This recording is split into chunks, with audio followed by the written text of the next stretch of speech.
Hey, welcome to Ossiana's Creator Life, and I have a little secret about my past. I used to work as part of the software engineering team and as part of the marketing team on XChat Fans, which is AOF competitor. So, in this thing, I'm going to tell you a little bit about what I learned about what platforms are looking for when it comes to content.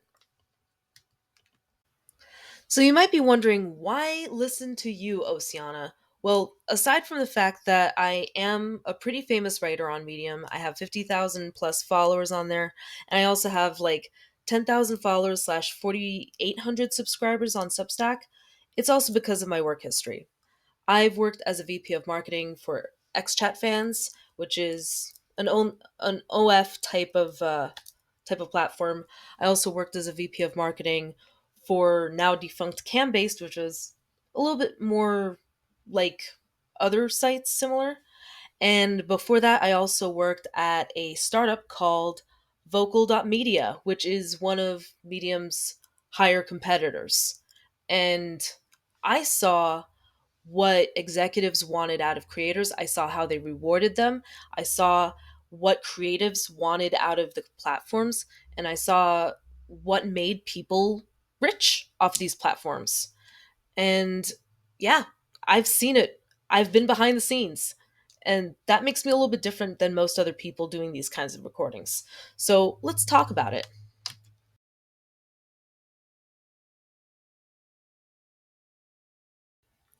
So, one of the things that I had to do as a software engineer was I actually had to interview people and find out what they wanted in a content platform. And what we found was actually really interesting because this was true for both OF style platforms as well as YouTube style platforms. There were two different types of users, there were the casuals, and then there were the pros. They had some really interesting differences in how long they made their content.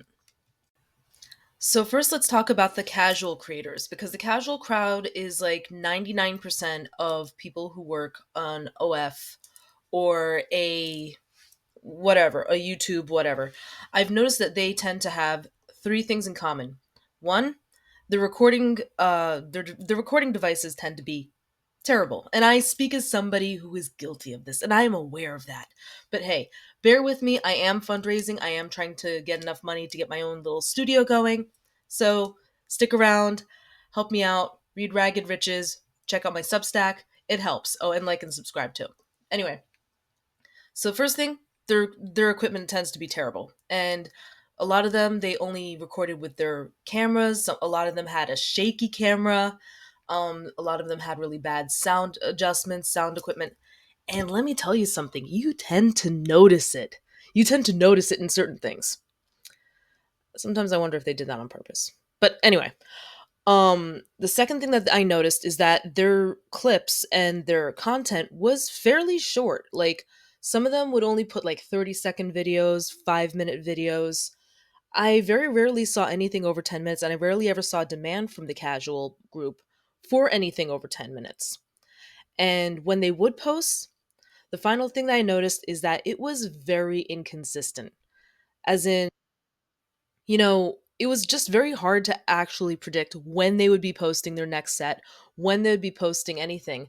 And it was very clear that they had other priorities in mind, which were not content creation. Maybe they had a full time job, maybe they had other things, maybe it was just a hobby or something that they did to have a little bit of fun. But that was the casual group.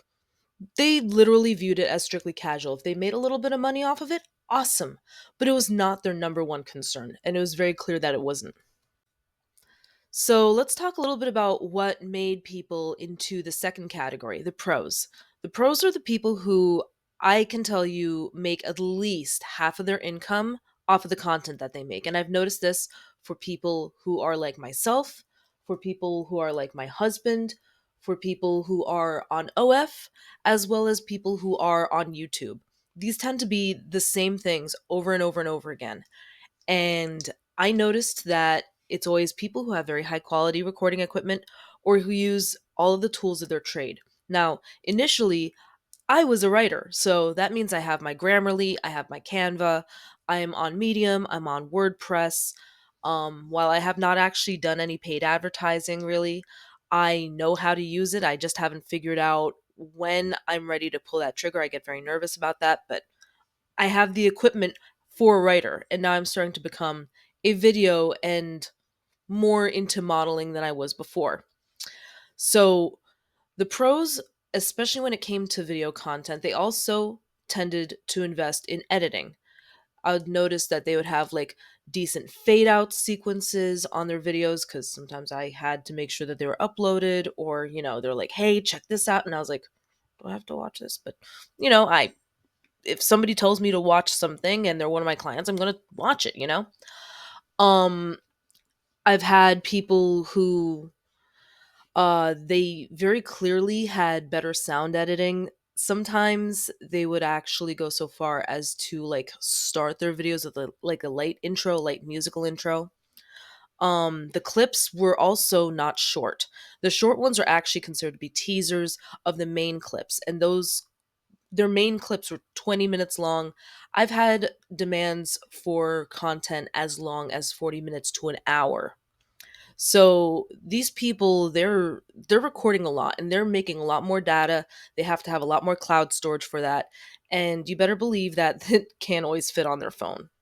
So they had like a real professional camera, they had a professional webcam, they had like an entire setup, they had a live setup, and it was very clear that that was the case. Now, another thing that became crystal clear was that they had very consistent branding and very consistent themes.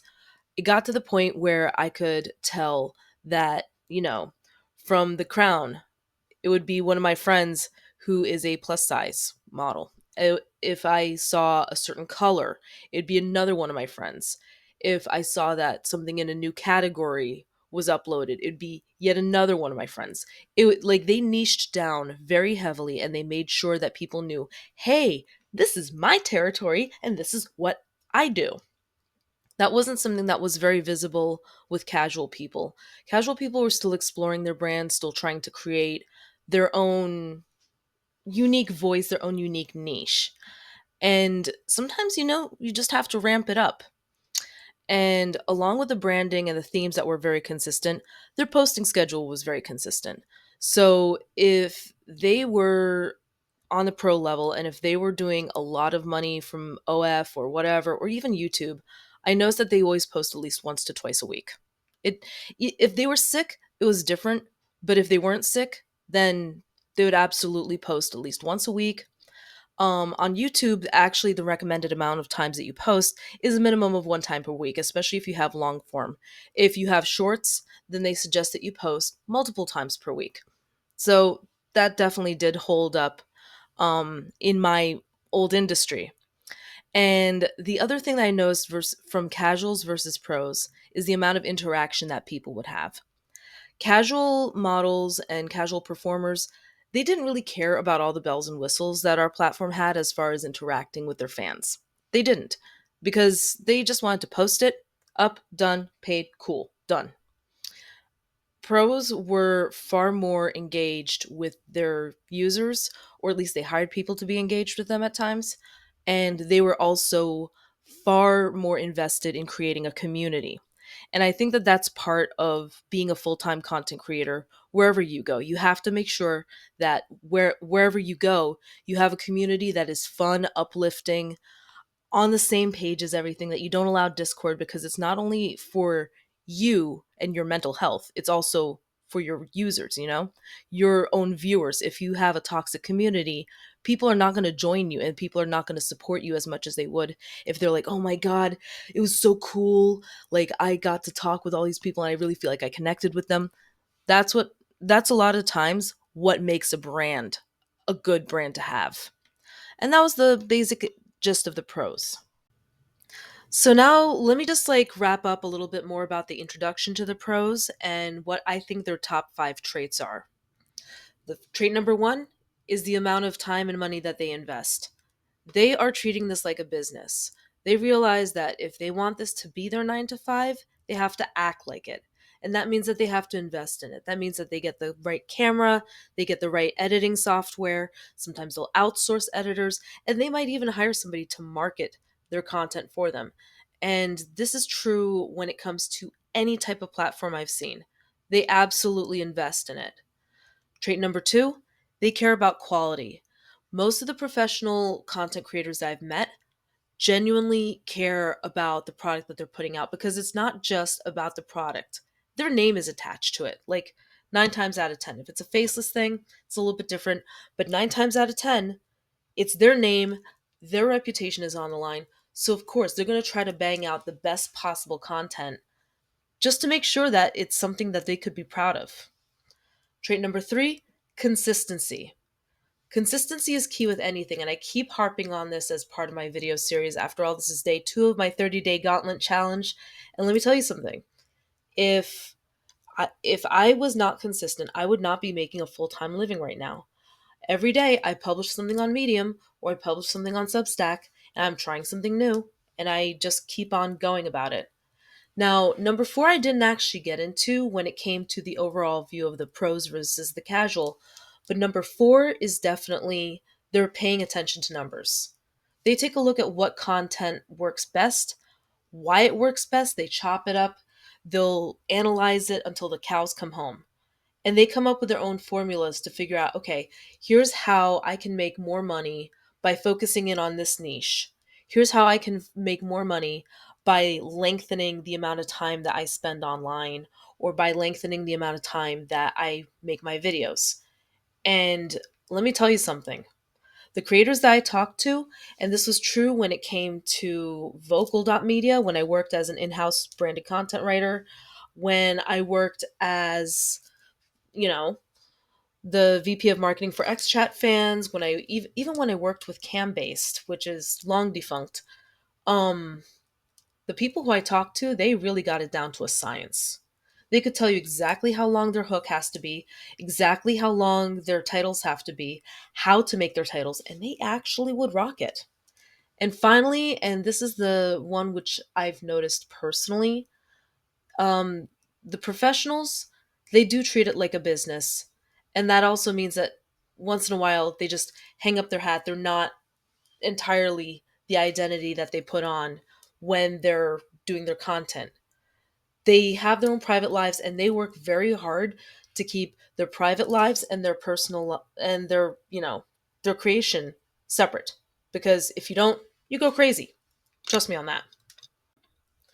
So now that we've gone over like the top 5 traits, why they are the way that they are, and why it matters, let's talk a little bit about whether or not platforms notice.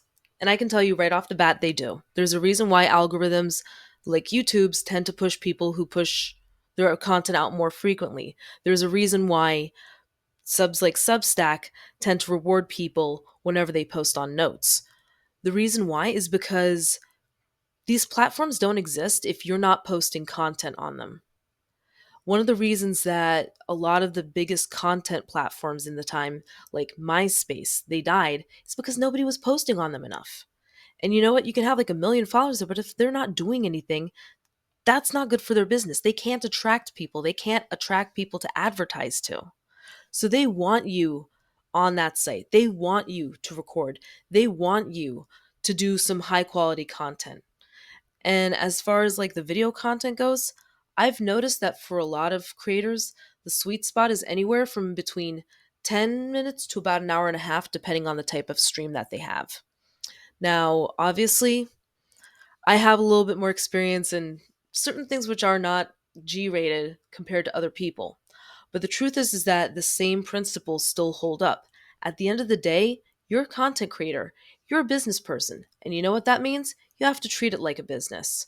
So if you wouldn't watch your own videos to learn something about it, or if you wouldn't watch something in order to actually get something out of it, you need to rethink your strategy. It's the same thing with any type of content creation. And that's one of the things I learned. Algorithms reward people who treat it like a business. And if you're wondering why your stuff hasn't been working out, ask yourself, have you been advertising? Have you been creating content on a regular schedule? Have you been able to do all the things that you need to do in order to create something that you would enjoy watching, or that you think other people would enjoy watching, even if it's just to learn? If you're not, well, that's why you're having a hard time.